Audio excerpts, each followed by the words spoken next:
अच्छा, वो दिन में आज क्योंकि कार्यक्रम की हमने उनसे ही शुरुआत की थी बातचीत से, अभी चूंकि आपने सैफई की बात की, गोरखपुर की बात की, तो वो दोनों अयोध्या की बहुत बात की थी। वो ये कह रहे थे भाई किसने रोका था किसी भी पार्टी के नेता को, हमसे पहले जो भी रहे, डेवलपमेंट करते हैं अयोध्या की। आज जो जैसे डेवलपमेंट हो रही है, ठीक है, मंदिर का फैसला कोर्ट ने किया, अयोध्या तो सुधार देते, अयोध्या को क्यों अछूत बना करके रखा हुआ था। आज वहां पर नया इंटरनेशनल एयरपोर्ट बना दिया हमने, रेलवे स्टेशन को कितना बढ़िया बना दिया, सड़कें चौड़ी कर दी हैं, 4 लेन सड़कें जहां पर सिंगल लेन सड़क होती थी।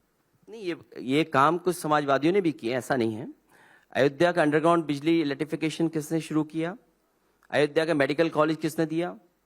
कथा जहां पर हो रही है, संग्रहालय जो भजन स्थल बनाया, जो आज भी कार्यक्रम हो रहे हैं, वो समाजवादियों की देन है। सरयू में पानी लाना, उसका कैनाल सिस्टम क्रिएट करना जहां पे तीर्थयात्री आकर के कुछ अपने धार्मिक कार्यक्रमों का आयोजन कर सके, ये सही है।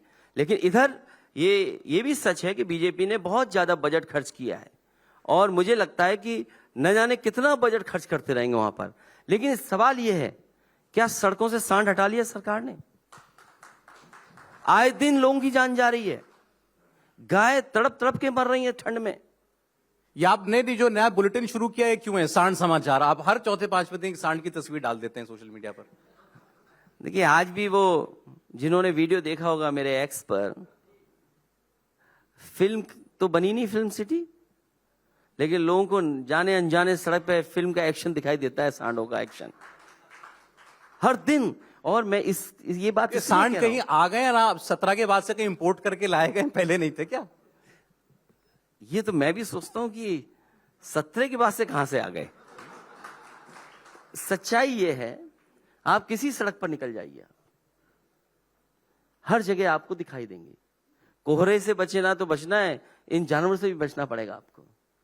सवाल ये नहीं है, सवाल ये है कि देश के प्रधानमंत्री जी ने कहा कि हमने वो पक्का इंतजाम कर लिया है कि 15 दिन के अंदर इस समस्या का समाधान कर देंगे।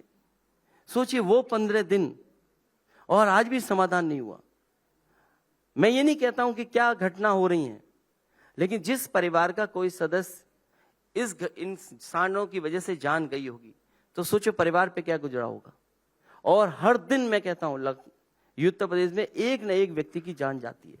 मैंने सदन में सूची दी, और मैं सूची बना रहा हूं, एक लंबी सूची जो सरकार को दूंगा कि कम से कम उन परिवारों की सरकार को मदद करनी चाहिए।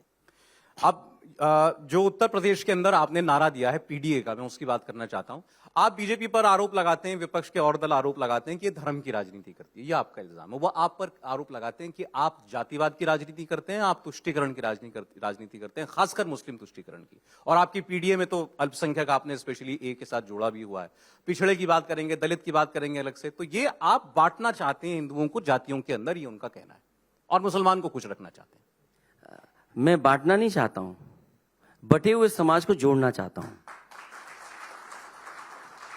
ये समाजवादियों ने नहीं बांटा, और शायद बीजेपी के लोग बेहतर समाज समझा सकते हैं कि ये समाज को किसने बांटा।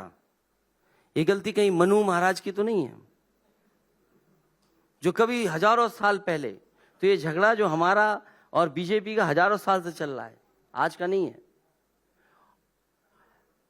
जो लोग हमसे कह रहे हैं कि हमने बांटा है, वो कैसे कैसे लोगों को अपने साथ रख रहे हैं। कभी उस गाने की लाइन आगे वाली पढ़ लेना। एक नेता है जिन्होंने कहा चल सन्यासी मंदिर में, अब उसकी लाइन आप अकेले में पढ़ सुनना। वो नेता आए थे आज यहाँ, वो गले लगाए हुए हैं, उसको सोचो कितना गले लगाए हुए हैं। जिस नेता ने कहा चल सन्यासी मंदिर में, उसकी लाइन तो पढ़ ही नहीं सकता दूसरी में। वो तो कह रहे हैं मैं मंत्री बनने वाला हूं, जल्दी बन जाऊंगा, बस 22 तारीख निकल जाए। लेकिन मुख्यमंत्री जी जब भी वो गाना सुन लेंगे, मुख्यमंत्री जी जब भी वो गाना सुन लेंगे, उन्हें कभी मंत्री नहीं बनाएंगे। और न जाने कैसे कैसे लोग हैं जिन्हें उन्होंने बांध रखा है। ये एक दल था जो हमारे साथ था, जिसके बेटे को हमने सांसद बनाया, समाजवादियों ने गोरखपुर से जिताया उसे, जी, निषाद पार्टी। एक रात में पता नहीं कौन सा मुख्यमंत्री ने प्रसाद दिया उसको। प्रसाद के भी रूप होते हैं, किसी मंदिर में लड्डू मिलता है, किसी मंदिर में कुछ और मिलता है, लाई चना मिलता है कहीं। तो आज जिनको उन्होंने मुख्यमंत्री जी का पता नहीं कौन सा प्रसाद था, किस दोपहर में हमारे साथ बैठे थे, वो रात में वो मुख्यमंत्री के साथ बैठे हुए थे। तो सोचिए, प्रसाद लेकर के लोगों को क्या क्या गुमराह कर रहे हैं। सही बात है ये कि- पीडीए की लड़ाई बड़ी है। ये पीडीए की लड़ाई समाज को जोड़ने की है। बिना पीडीए के सामाजिक न्याय संभव नहीं है। हम सामाजिक न्याय की लड़ाई लड़ रहे हैं। और केवल एक दो आंकड़े नहीं, सेंट्रल यूनिवर्सिटी में बताइए वाइस चांसलर किसके बने हुए हैं, पीडीए की गिनती क्या है। स्टेट में यूनिवर्सिटीज जो बनी है उसके पीडीए की आबादी क्या है, उसमें जो नौकरियां पा रहे हैं उसमें पीडीए की आबादी क्या है।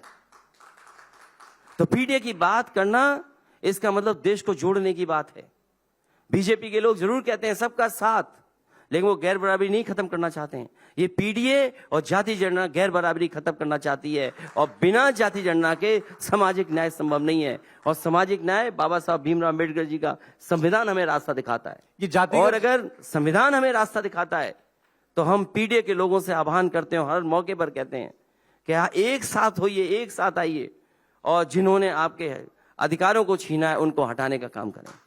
नहीं, ये आपको पीडीए का नारा देना क्यों पड़ा? भाई इंडिया गठबंधन में सारे दल हैं, आप भी उसका हिस्सा हैं। आपने अपना अलग से यूपी के अंदर एक ये मंत्र निकाला है पीडीए का। जिसे आपने इंडिया टीवी संवाद क्यों लिखा आपने? क्योंकि आप संवाद करना चाहते हैं ना। तो पीडीए हमारा रणनीति का हिस्सा है, हम लोगों को जोड़ना चाहते हैं। आपने तो कहा पीडीए भगवान है हमारा। क्योंकि हमें हिंदू धर्म में ये सिखाया गया सब में भगवान है, सब में आत्मा है। आप बताइए आत्मा नहीं है, आप में भगवान है। मैं आपके में भगवान देख रहा हूं, मैं आप में देख रहा हूं। तो बस यही तो है, इसीलिए पीडीए में मैं भगवान देख रहा हूं।